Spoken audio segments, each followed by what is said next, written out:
começar agora a falar na aula de hoje sobre uma linha mestra de tudo que vocês vão ouvir daqui para frente, porque as aulas sobre os vários sistemas bentônicos que a gente vai ver a partir da aula que vem, vocês vão ver que está tudo ligado à forma de reprodução das espécies.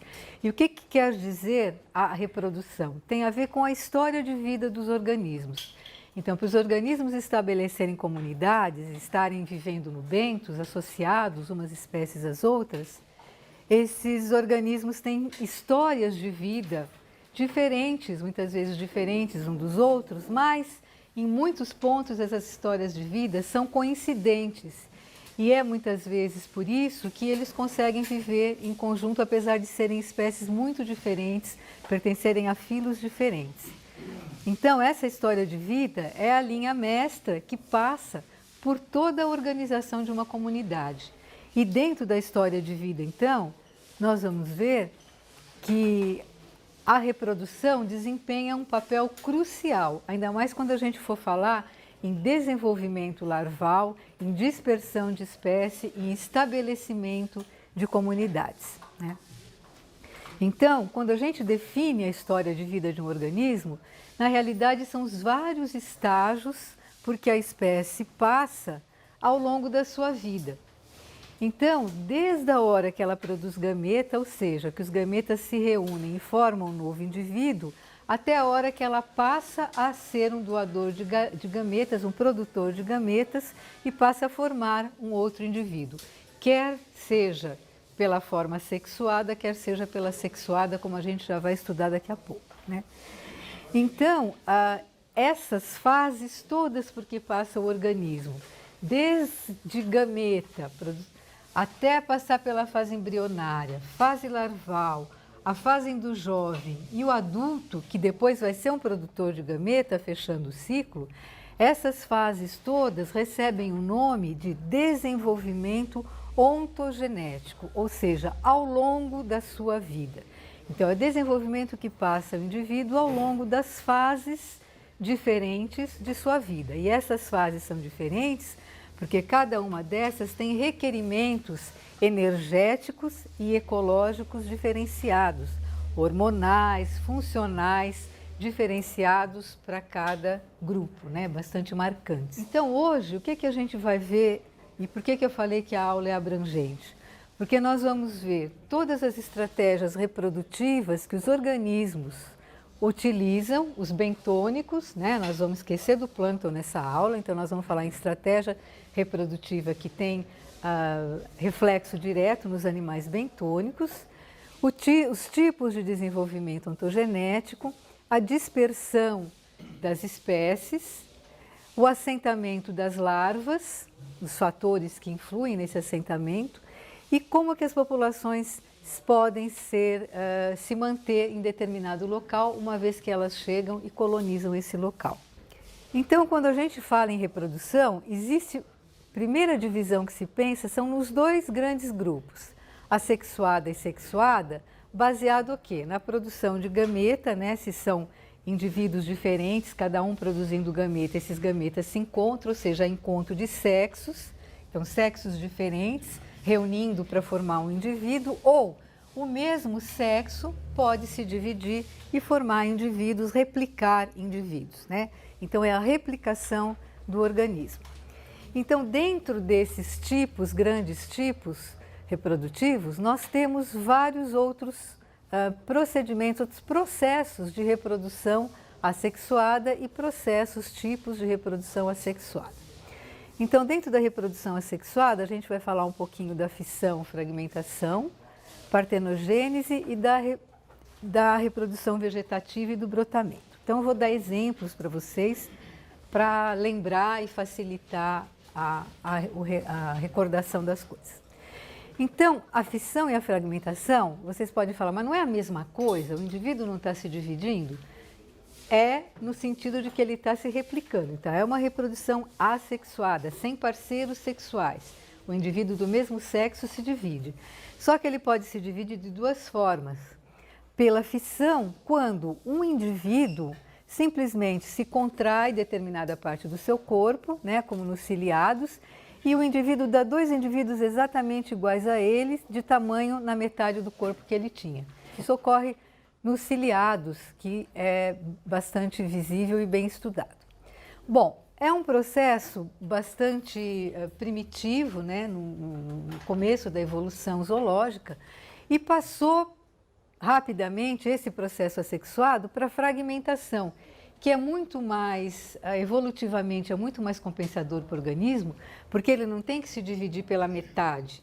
Os seus componentes celulares e genéticos não tem que ser exatamente metade. Simplesmente o indivíduo se parte, uma parte dele regenera o todo que está faltando. Então, por exemplo, quando a gente vê, lembra da planária? Planária é um indivíduo bastante comum e muito estudado para fragmentação. Então, a planária, se vocês cortarem uma planária e deixar a parte da frente e a parte posterior, o que vai acontecer? A parte da frente vai regenerar uma parte posterior e a parte posterior vai regenerar uma parte anterior. Conclusão final do processo, a gente tem 2 indivíduos exatamente iguais, adultos e iguais. O que aqui a gente tem uma desvantagem de ter indivíduos pequenos que vão precisar então de energia para crescer novamente. Então são modos diferentes desse mesmo processo reprodutivo de divisão assexuada, né?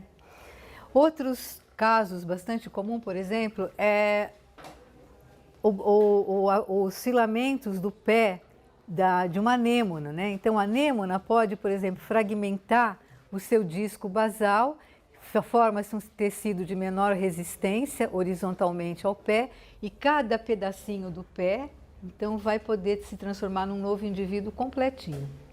A mesma coisa acontece com os briozoas, que podem, então, formar um outro tipo de fragmentação, que é o brotamento. Então, dentro do corpo do briozoário se formam pequenos indivíduos, né, jovenzinhos, que vão crescendo até determinado ponto e vão brotando. Aí mesmo, é como se ele germinasse. Se eu falasse em planta, eu falaria em germinação. Mas o indivíduo, então, fica preso no parental, no pai, e ele vai crescendo. Onde que acontece esse tipo de reprodução? Se um vai crescendo em cima do outro. Nos indivíduos de que tipo? Coloniais. E a gente vai ver que é uma vantagem muito grande para os indivíduos coloniais terem esse tipo de reprodução. Então, o indivíduo que era pequenininho, né, era um pequenininho, ele vai poder se expandir lateralmente, ele vai poder se derramar sobre o substrato, né, ocupar uma área maior do substrato. E os corais também podem apresentar uma partição na metade. Tá vendo? Então, eles podem simplesmente se dividir ao meio, formando 2 indivíduos iguais. Então, aqui no caso, é diferente da planária, porque a planária tem simetria bilateral, né? Aqui é uma simetria radial. Então, o que acontece é que cada lado do pólipo dá um indivíduo exatamente igual ao que era original. Tá? Aqui, a planária tem que sempre regenerar a parte que está faltando, que são diferentes, a parte da frente e a parte posterior. Bom, então esses métodos são bastante comuns, né, e revelam a alta capacidade regenerativa do organismo. Então, o que esses indivíduos têm? Tem células totipotentes. Vocês lembram das células totipotentes? São células indiferenciadas, tecidos que podem, de repente, quando algum hormônio modificar no corpo do animal, dar o sinal para que aquelas células têm que se dividir e têm que formar tecidos e órgãos diferenciados. Bom, então brotamento aqui, essas fotografias, eu não sei se vocês veem, mas são briozoários, aqui são coloniais. Vocês lembram dos briozoários que tem aquelas lojas, aquelas tequinhas calcárias e de cada uma delas sai um indivíduozinho com os seus tentáculos? Então essas colônias, elas têm cada indivíduo desse fazendo um brotamento ao lado do corpo. Então, o que acontece? Essas lojas vão ficando pequenas, elas têm que ser expandidas. Então, como elas são calcárias, elas vão se expandindo e a colônia vai crescendo e vai ocupando, então, o substrato, né? Aqui também é o exemplo dos corais, que tem fases vegetativas e tem fases reprodutivas sexuadas, são os pólipos e as medusas. E um outro tipo de reprodução assexuada, é a partenogênese. Então, o que tem de diferente na partenogênese? A partenogênese, o indivíduo tem duas fases. Uma que ele se reproduz dessa forma que eu falei para vocês, eles têm um ciclo assexuado. Então, o indivíduo dá ovos, forma ovos que são diploides, então eles vão crescer e se transformar em indivíduos diploides, que vão dar novos ovos diploides, enfim, o ciclo assexuado de qualquer um desses outros organismos que eu falei.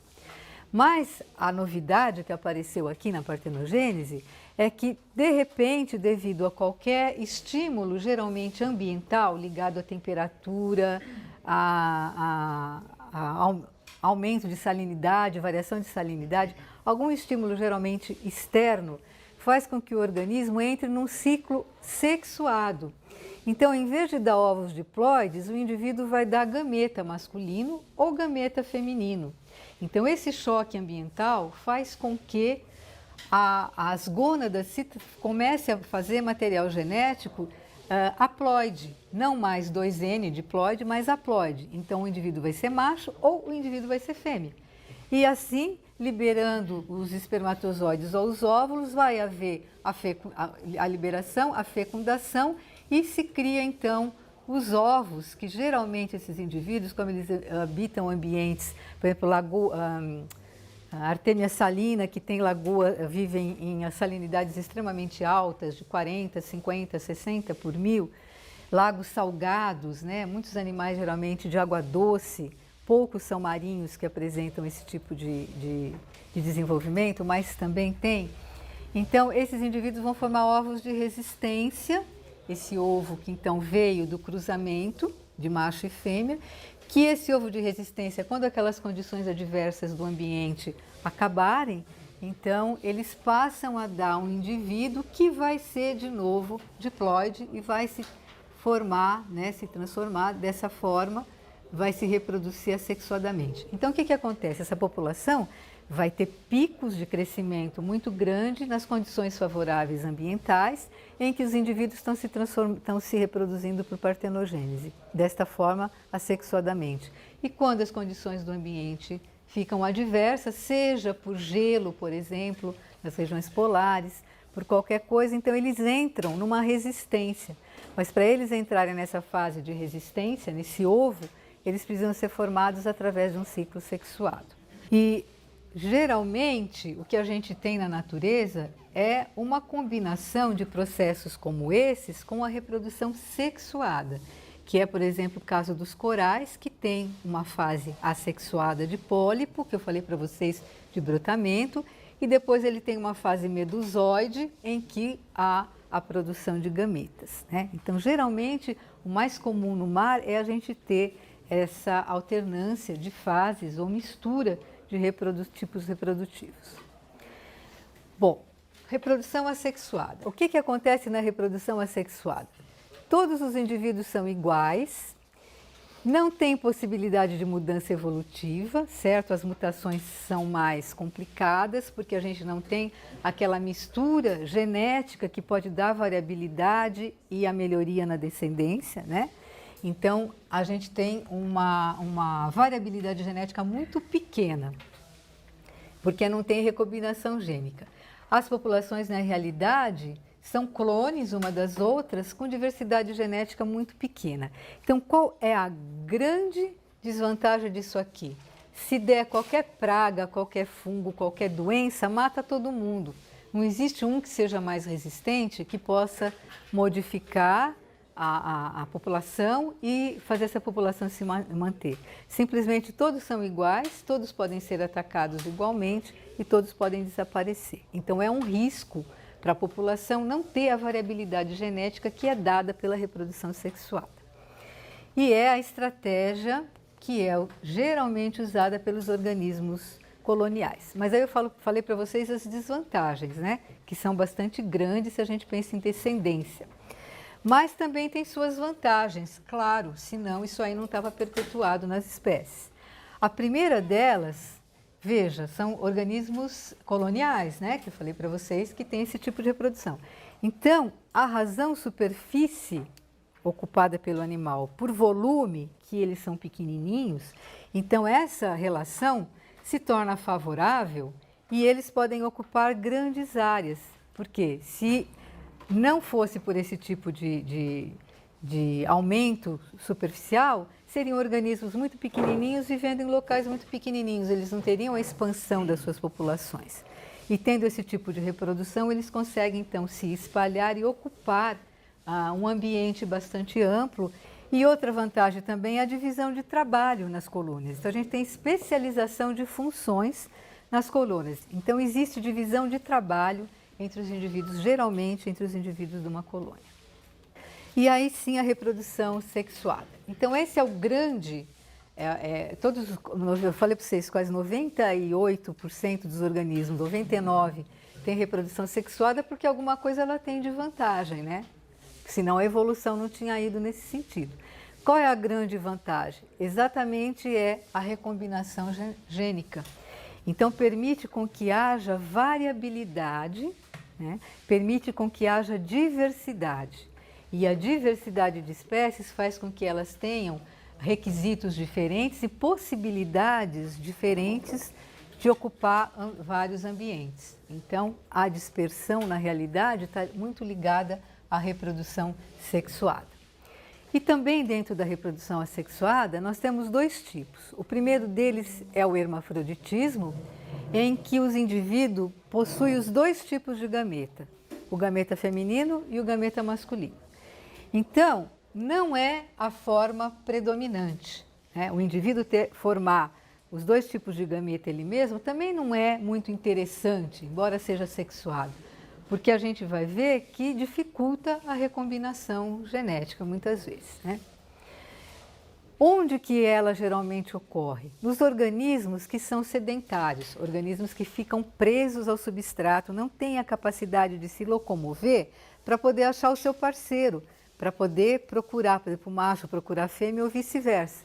Então, quando os organismos estão fixos, por exemplo, cracas no costão, os gastrópodes prosobrânquios, como a crepídula, os bivalves, como a ostra, por exemplo, e tunicados, como as assídeas.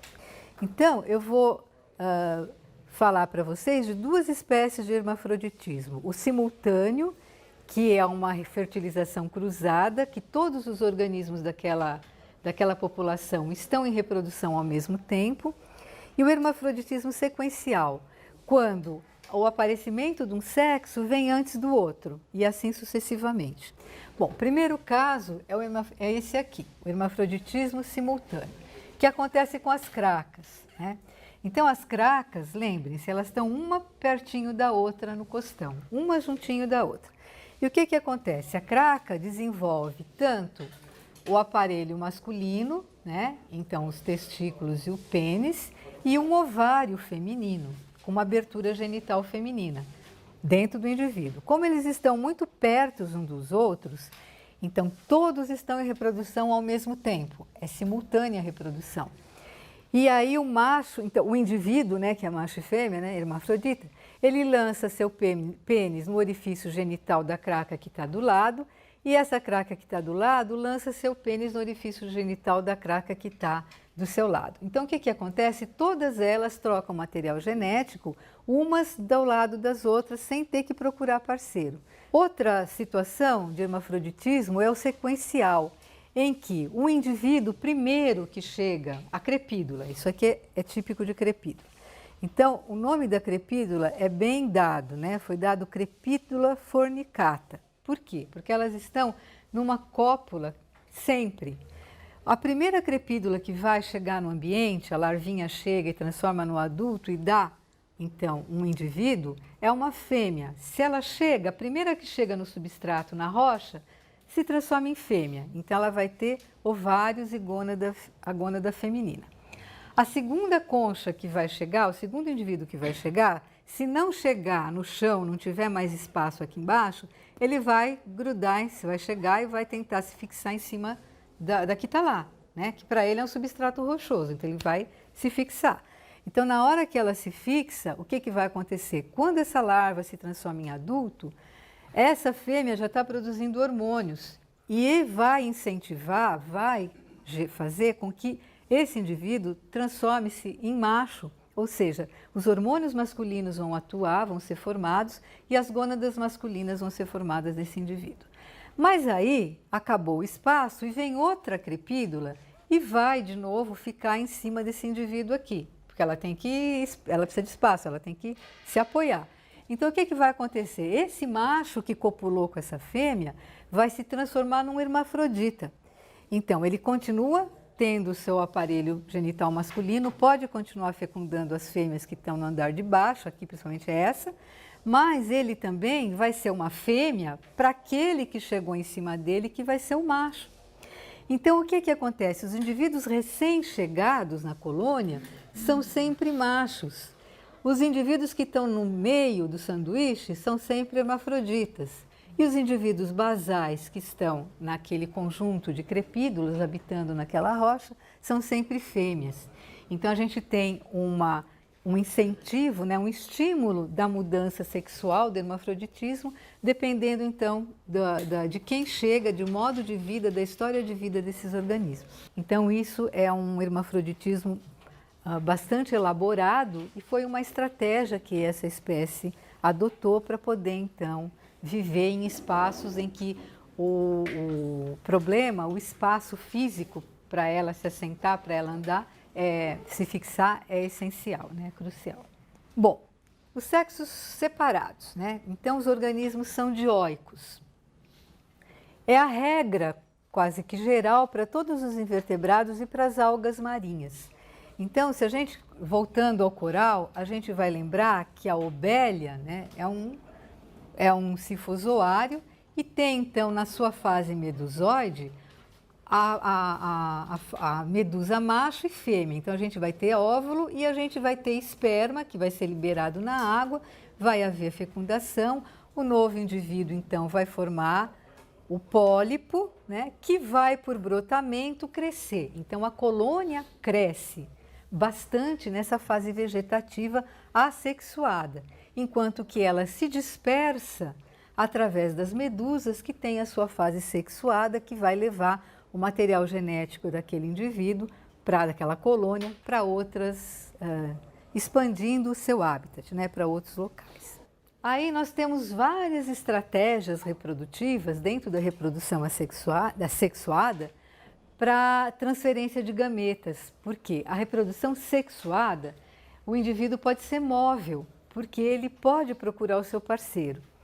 Então, mas aí que está, aí o problema que surge é, ou essa fertilização, esse encontro de parceiros é fácil ou é difícil, então são problemas que a espécie vai ter que contornar, que a gente já vai ver daqui a pouquinho, ou é uma reprodução segura, ou seja, é 100% certo que aquele esperma produzido pelo macho vai encontrar o óvulo da fêmea. Então, esse caso de 100% de certeza existe na fertilização interna. Quando existe uma transferência mecânica do pacote espermático, por exemplo, o macho pode fazer o seu pacote de espermas, juntar aquela massa dentro dele, lógico, dentro do tubo espermático.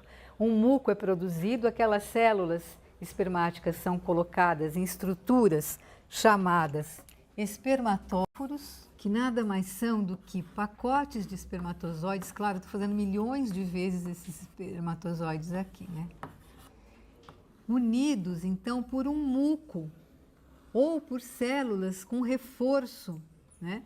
Para que isso seja transferido por algum mecanismo do indivíduo, já que ele não tem mãozinha, né? Então ele vai ter que ter apêndices, ele vai ter que ter estruturas que vai transferir do duto genital, da abertura genital dele até a abertura genital da fêmea. Então essa transferência pode ser através de estruturas como um pênis em muitos indivíduos ou por estruturas tipo espermatóforo. Vai o pacotinho todo, quando a fêmea libera os seus óvulos, então esse pacotinho entra, esse muco se quebra e isso então é transferido para o orifício genital da fêmea e vai dentro do corpo da fêmea e aí então dentro do corpo da fêmea ocorre a fecundação. Então essa é o 100% de certeza que o material genético do macho vai fertilizar aquela fêmea. Mas existe um outro caso em que essa certeza não existe.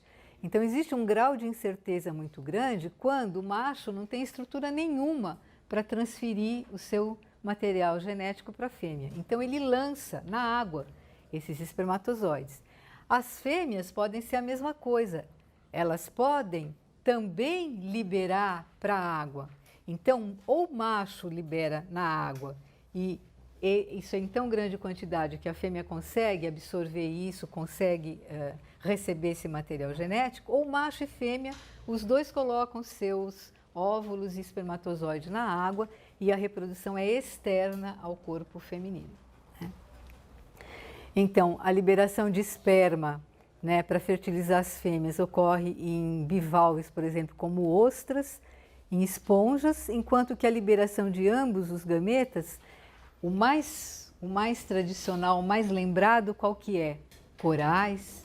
Vocês já devem ter visto filmes, já devem ter visto um monte de coisas a respeito dos recifes de coral, que tem aquela chuva de baixo para cima, né? A eliminação dos gametas, eu já vou mostrar uma fotinho aí para vocês, que fica então a água totalmente turva de material genético, de espermatozoide e de óvulo dos indivíduos, né? Mas além dos corais, ocorrem mexilhões, em poliquetos, alguns poliquetos e muitos equinodermas também, né? Então, como exemplo de fertilização interna, a gente tem, por exemplo, nos caranguejos. Vocês sabem aquele caranguejo do mangue, que é conhecido como caranguejo violinista, que tem uma quela bem grande? É o famoso chama-maré também aqui no Brasil. Ele fica na maré baixa, quando ele sai para fora, né, da sua toca, ele fica sinalando, fazendo sinal para a fêmea, abrindo e fechando essa quela e movimentando essa quela para chamar a atenção da fêmea, que também saiu da toca, que também está na praia, para acasalar. Então, a fertilização interna nesses caranguejos existe através de um macho ter um pênis que fica dobrado sobre o abdômen, que ele então transfere através desse pênis, que é alongado, e na hora da cópula é transferido para o orifício genital feminino, né? E essa fecundação, então, desses caranguejos, ela é assegurada. Então, a primeira coisa que foi desenvolvida na natureza foi a sincronização do encontro. Por quê? Se macho e fêmea estão no mesmo lugar na mesma época, então na época reprodutiva, então surge uma época reprodutiva, então eles têm uma oportunidade maior de encontrar um com o outro, né? Caso seja fertilização interna. Se for fertilização externa, os gametas têm que ser lançados na mesma hora, porque senão também, se o macho lança o esperma dele e não tem a fêmea lá pronta para receber ou ela não lançou os óvulos, não vai acontecer nada. Então essa sincronia da fertilização, na época reprodutiva, tem que ocorrer, né? Outra coisa é a sincronia ocorrer, então aqui ocorre a sincronia na produção de gametas, aqui ocorre a sincronia em adultos. E os fatores que geralmente desencadeiam essa liberação de gametas, esse comportamento de machos e fêmeas, é ou o ciclo lunar, como eu expliquei para vocês nos mesidáceos, muitas vezes o ciclo de maré, no caso da uca, dos caranguejos violinistas, ou a temperatura da água também pode ser um fator em que naquelas regiões temperadas, por exemplo, que há uma diferença muito grande de temperatura. Então, geralmente a reprodução está ligada com temperaturas mais altas do que temperaturas baixas. Por quê? Porque a taxa metabólica aumenta com o aumento da temperatura. E como a reprodução exige um metabolismo muito ativo, então essa divisão celular é muito rápida, se tem que nessa época de temperatura alta, esses processos reprodutivos são mais rápidos, são aumentados em velocidade.